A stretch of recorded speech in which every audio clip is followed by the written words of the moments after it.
আসসালামু আলাইকুম। ওয়ালাইকুম সালাম। ইন্ডিয়া পাকিস্তান কি যুদ্ধ লাগবে? ইন্ডিয়া পাকিস্তান যুদ্ধ, যেটা আমার মনে হয় এটা এখনই লাগবে না, একটু সময় লাগবে। কারণ হয়েছে ইন্ডিয়া পাকিস্তানটা যুদ্ধ হইতে আরো কয়েক বছর সময় লাগতে পারে, কারণ এখানে একটা মালহামা হবে।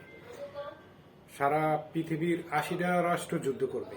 যুদ্ধ করার পরে ইন্ডিয়া পাকিস্তান এই যুদ্ধটা লাগবে, কারণ হাদিস এবং কোরআন থেকে আমার এই ছোট জ্ঞান আমি যেটুকু জানতে পারলাম।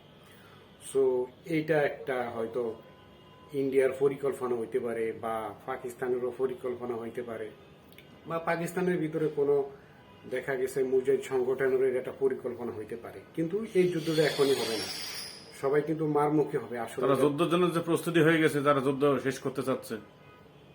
হ্যাঁ, তারা হয়তো তো প্রস্তুতি নিছে, কিন্তু এখানে একটা হামলা হয়েছে, দুই দেশেরই তারা প্রস্তুতি নিয়ে রাখছে। কিন্তু এটা ওরকম ভাবে যুদ্ধ হবে না, কারণ এটা অনেক বিশ্লেষকরাও এই কথাটা বলছে যে তারা এর আগে এমন কিন্তু ঘটনা ঘটছে, কিন্তু কোনো যুদ্ধ হয়নি। শর্ট করতে পারো সময় শেষের দিকে। সো আসলে এই যুদ্ধটা উত্তেজনার ভিতরেই শেষ হয়ে যাবে। সো মনে হয় না এটা যুদ্ধ হবে।